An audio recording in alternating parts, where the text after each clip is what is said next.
Hey guys, so I wanted to show you, this is one room in our house, and it was empty. It was kind of not being used because we didn't have John here yet, so I just set it up as an experiment to see how an in-house Airbnb would work. Like, for instance, if you didn't have an off-grid cabin like we do, which we've been using as an Airbnb, say you only had an extra bedroom. So for $100 we got a great headboard, we got sheets, we got pillow shams, we got pillows, we got really cute curtains, and then we have a cute free chair and a wall decoration. We did all this for under $100. And we did that by getting things from secondhand stores, and we had family that was getting rid of a mattress. This is not it, but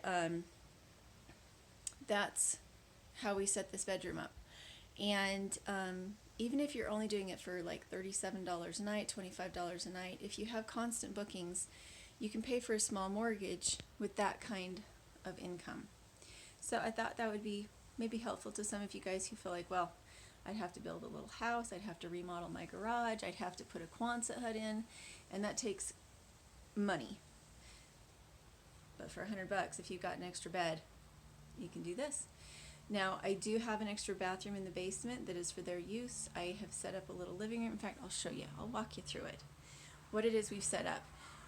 Everything that we've done, with the exception of one bed, has been secondhand store and also things that we already had on hand. This is a woodworking bench. We already had the little fridge. We went and got these for like $10 a piece. We got the dishes from secondhand stores. We already had the microwave. We already had the butcher block. We already had the garbage. And so we added a kitchen that serves the little off-grid Airbnb too. And then this is the living room that I have set up for them. Again, secondhand store, $15, very comfy chairs. Husband not included. He was $12. He was $12. In the clearance aisle. So I was defective with it. No. Haven't figured out what it was yet. It's not true. I got the desk for $25, and I just have the internet set up here so that they can use it whether they're out at the cabin or here. And then, of course, they have the laundry room.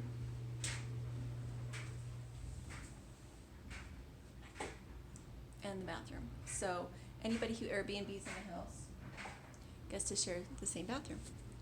And that's how simple it is. So the reason I set this up was because I'm a little bit concerned about winters in the off-grid cabin. I'm just a little worried about that, and I wanted to make sure that we preserved that income. So it's been successful enough. It's been booked back to back, just about from the minute that I got my first listing up on this room. It's been booked. And so I'm seriously considering taking the other empty bedroom that's next door and getting a bed and doing exactly the same thing, spending $100, making it look really cute, and having that other source of income. So hopefully that will help you guys. I want you to feel encouraged about your capacity to earn income on your own property, whether you're doing YouTube, whether you're doing Etsy, whether you're doing Airbnb. I'm doing all of them. And yes, it will make you a little bit crazy. That is the one thing, is that if you're going to do Airbnb, there's some learning curves that come your way. And every time you put a new listing on, it's a little overwhelming trying to fit it into your routine. So we'll see how it keeps going. It's been good for us. I've been really happy. So far for the month, we're in the middle of the month, and we have made just under $700 for the month of August, and August isn't over yet. That's just the listings that we have so far for the month. If people cancel, then you actually get a little bit of money off of that cancellation, because they're responsible for the fact that you were holding it for them. So hopefully you think this is cute. If you have any questions, let me know. And for a lot of people looking at that and saying, well, $700 won't fulfill a mortgage, I think for a lot of my viewers it would fulfill your mortgage, just because if you purchased 10 years ago, that's a pretty normal mortgage. If you have a big new property, maybe it doesn't cover it, but that's only half the month so far. So maybe at the end of the month I will have made $1,400, which would not only pay for my mortgage, but it would also pay double my mortgage so that I could be paying my mortgage off faster. So if you have any questions, make sure to let me know. Do you like my farmhouse chic? I think it's really cute, and I'm just completely stoked that it only cost $100 to do this. So in 3 days, the Airbnb paid itself off, just this one little room. So thanks for checking in, and we'll talk to you later.